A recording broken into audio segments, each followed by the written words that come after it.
Movie के start में हमें एक स्वेर नामी लड़की को दिखाया जाता है। वो एक कॉलेज में सीनियर तालिब इल्म थी। वो जब भाग रही होती है तो उसे एक कॉल मसूल होती है। वो कॉल उसके इंटरव्यू के लिए थी। वो उसका काफ़ी अरसे से इंतज़ार कर रही होती है। इस कॉल पर वो बहुत खुश हो जाती है, लेकिन इंटरव्यू के लिए उसे वाशिंगटन जाना पड़ता है। इंटरव्यू के लिए वो तैयार हो जाती है। वो बिना किसी को बताए वाशिंगटन के लिए अपनी गाड़ी में निकल जाती है। वहाँ एक त्यौहार की वजह से वो रास्ता बंद था। वो दूसरे रास्ते से जाने का फैसला करती है। उस रास्ते पर पहुँचते ही जब वो आगे पहुँचती है तो उसे रास्ता बंद मिलता है। वो अब जीपीएस का इस्तेमाल नहीं करती। उसके पास नक्शा भी था। वो अब अपने नक्शे को निकाल कर आगे बढ़ना शुरू कर देती है। कुछ ही फासले पर जाने के बाद वो गाड़ी को रोकती है और बाहर निकल कर नक्शे को देखने लगती है। तब उसके सामने से एक गाड़ी गुजरती है और वो गाड़ी रुक जाती है। उस गाड़ी में से दो भाई बाहर आते हैं। वो पहले तो शेर से बहुत अच्छी तरह से बात कर रहे थे, लेकिन बाद में वो बदतमीजी करने लगते हैं। इस दौरान शेर एक को लात मारती है और एक उसकी पीठ को पकड़ लेता है। शेर नीचे गिरती है और वो अपनी छुरी से एक को जख्मी कर देती है। वो छुरी अपनी हमेशा अपने पास रखती थी और वहां से फरार हो जाती है। वो दोनों भाई बहुत गुस्सा कर जाते हैं। वो किसी भी कीमत पर शेर को पकड़ना चाहते हैं। शेर अपनी जान बचाने के लिए बहुत तेजी दौड़ती है। वो काफी दूर चली जाती है। वो अब जंगल में खो गई थी, लेकिन उन दोनों से तो बच चुकी थी। उसकी टांग भी एक जख्मी होती है। उसे प्यास भी लगती है और वो एक नदी के करीब जाकर पहुंच जाती है। वो वहाँ पानी पीती है और वो वहीं रात गुजार देती है। तब एक खातून पुलिस को फोन करती है क्योंकि उसे एक रास्ते में गाड़ी मिली थी। पुलिस अफसर अपनी गाड़ी लेकर आता है और देखता है कि वहाँ पर एक गाड़ी खड़ी हुई थी और वो किसी को घसीटने के निशानात भी देखता है। वो पास के घरों में जाकर तफ्तीश करता है। वहाँ से वही एक भाई बाहर आता है और वो पुलिस अफसर को बताता है कि वो किसी गाड़ी और किसी लड़की के बारे में नहीं जानता। तब उसका वहाँ पर छोटा भाई आ जाता है। उसकी कमीज पर खून के निशानात थे। वो उससे पूछता है, लेकिन वो भी कुछ बात नहीं बताता। अफसर को उन पर शक हो जाता है। वो खामोशी से चला जाता है। शेर को जंगल में नदी के किनारे दिखाया गया है। इसकी टांग जख्मी थी और उसे बहुत दर्द हो रहा था। हालांकि वो पिछले 24 घंटों से भूखी प्यासी थी।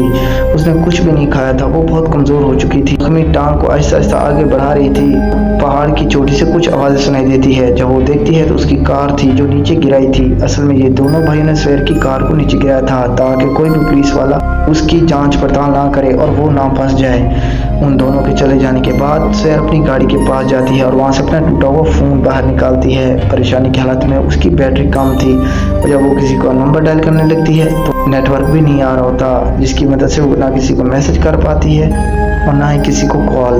वो इतनी कमज़ोर हो चुकी होती है कि वो बेहोश हो जाती है और अब तभी हमें दिखाया जाता है कि वो खुद को एक घर में पाती है। उसके आगे एक लड़का खड़ा होता है जिसका नाम लोवल था। लोवल ने इसकी जख्मी टांग पर पट्टी भी की थी, लेकिन शेर इस पर यकीन नहीं करती और वो उस पर भी एक छुरी टान लेती है, लेकिन लोवल उसे ऐसा करने से मना करता है। शेर अब उससे वहाँ उठकर वहाँ से चली जाती है और फिर कमजोरी की वजह से गिर पड़ती है, बेहोश हो जाती है। जब वो होश में आती है तो उसे देखती है कि लोवल ने उसके हाथों बांध दिए होते हैं और खाने के लिए एक ब्रेड भी देता है। उससे पूछा कि तुम जंगल में क्यों आई? ये सुनकर लोवल उसे दूसरी तरफ अपने बारे में सब कुछ बताती है। दो भाइयों ने उस पर हमला किया था और वो उसको अभी भी ढूंढ रहे हैं। शेर अभी जंगल में भी है। वो इनके आसपास है। शेर और लोवल बात कर रहे होते हैं कि इन्हें घर के बाहर एक कार की आवाज़ सुनाई देती है। आवाज़ सुनकर शेर जोर से मदद के लिए पुकारना शुरू कर, लेकिन लोवल उसे अपना मुंह बंद करने के लिए कहता है, चुप रहो, मुझे जाने दो और चेक करो। वो जब चेक करने के लिए वहाँ जाता है तो वहाँ पर दरअसल इनका कज़न, वो लोवल से पूछेंगे तुमने यहाँ पर किसी लड़की को देखा है? तो वो कहते हैं कि नहीं, यहाँ पर कोई भी नहीं है। के अंदर आते हैं, लेकिन तभी लोयल वहाँ से बाहर निकल चुकी होती है। शेर एक पुराने ट्रक में जाकर छुपती है और तभी वहाँ पर लोयल आकर कहता है कि तुमने बाहर आकर गलती कर दी, तुम्हें घर से बाहर नहीं, चलो अब घर के अंदर चलो।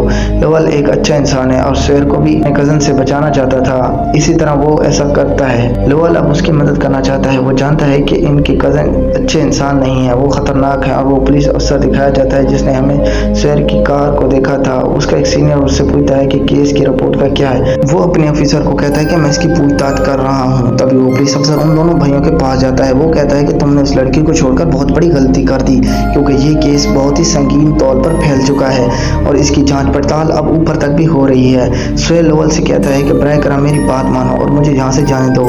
मुझे वाशिंगटन जाना है क्योंकि मेरे पास एक ज़रूरी काम है, मेरा एक इंटरव्यू है, यहाँ से ज़्यादा दूर नहीं है। वो कहता है कि मेरे पास कोई कार नहीं है, लेकिन मेरे कज़न हफ्ते के आखिर में बाहर जाएंगे, इनकी गाड़ी मेरे पास होगी और उस वक्त मैं तुम्हें कहीं भी छोड़ दूंगा, लिहाजा तुम यहाँ बैठो। 2-3 दिन की तो बात है, 2-3 दिन इंतजार कर लो। अब वो दोस्त मान गए। शेर को भी अब लोयल पर यकीन आ जाता है। वो एक अच्छा इंसान है जो उसे नुकसान नहीं पहुंचाएगा। वो इसकी मदद करना चाहता है। अब वो घर में सुकून से रहना शुरू कर देते हैं। यहाँ हमें हकीकत में पता चला कि लोअल केमिस्ट्री का तालिब इल्म है। वो स्वेर को इसके बारे में बताता है। वो बाद में केमिकल बना रहा होता है। भाइयों को दिखाया जाता है जो दोबारा लोअल के घर आते हैं। इस बार वो अपने साथ कुछ बॉक्स लेकर आए थे। वो घर में दाखिल होते हैं। लोअल खामोशी से घर में धुआं फैलाता है। इस मौका पाकर स्वेर वहाँ से बाहर निकल जाती है और वो नदी के किनारे पहुँच जाती है। इस तरह वो दोनों भाई ये दरियाफ्त नहीं कर सके कि स्वेर इनके कज़न के पास है और वो वहाँ से वापस चले जाते हैं। अब एक पुलिस अफसर उनके बारे में पूछता है, वो दोनों भाइयों के बारे में, लेकिन वो एहलकार कुछ नहीं बताता। तभी वो उनकी चुपके से उनकी बातें सुन लेता है। वो अपने अफसर को बंदूक की नोक पर बाहर ले जाता है और उससे कहता है कि मैं तुम्हें गिरफ्तार करता हूँ, लेकिन मौका पाकर वो उसको भी शूट कर देता है और वो मारा जाता है। उससे उसका सीनियर शरीफ पूछता है कि वो लड़की कहाँ गायब हो गई। ये अब केस लेकर मैं रियासती पुलिस को दे रहा हूँ। ये एक संगीन मामला हो चुका है। वो करप्ट अफसर परेशान हो जाता है। फिर वो उन दोनों भाइयों के पास जाता है और कहता है कि मुझे लगता है कि हम पकड़े जाएंगे। इसी दौरान करप्ट पुलिस ऑफिसर की गाड़ी वहाँ से गुजरती है। लोयल और सवेरा बैठे थे। स्वेर लोयल के घर के अंदर चली जाती है और लोयल से कहता है कि मैं तुम्हारे घर की तलाशी लेना चाहता हूँ। लोयल उसे तलाशी देने से इनकार कर देता है। तलाशी लेने के लिए कोई कागजी कार्रवाई भी नहीं है, इसलिए वो उसकी घर की तलाशी नहीं ले सकता।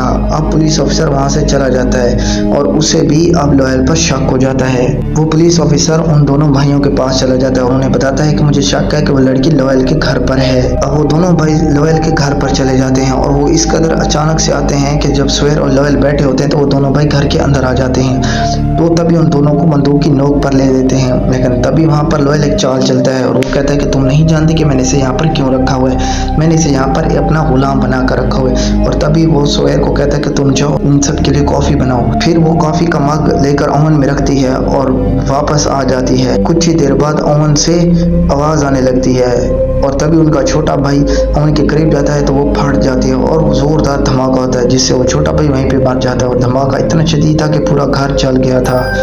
वो सब घर के बाहर जख्मी हालत में पड़े होते हैं। असल में ये वही केमिकल होता है जो लोयल ने स्वेर को बताया था कि अगर इसको ज़्यादा गर्म किया जाए तो ये फट जाएगा और कभी भी बुरा वक्त आने पर वो इसका इस्तेमाल कर सकती है। तभी लोयल भी बहुत जख्मी हो गया था, लेकिन वो उनका बड़ा भाई वो बच गया था। लोयल ने स्वेर से कहा कि वो वहाँ से फरार हो जाए और उसका दूसरा भाई उसे गोली मारने वाला था कि लोयल से पकड़ता है, उससे बंदूक छीनता है और उसकी तरफ इशारा करता है। इससे पहले कि लोयल उसे ख़त्म करता, वो करप्ट ऑफिसर आकर वहाँ पर उन दोनों को शूट कर देता है ताकि वो सारे सबूत मिटा सके और इस पर किसी किस्म का कोई भी इल्ज़ाम ना आए।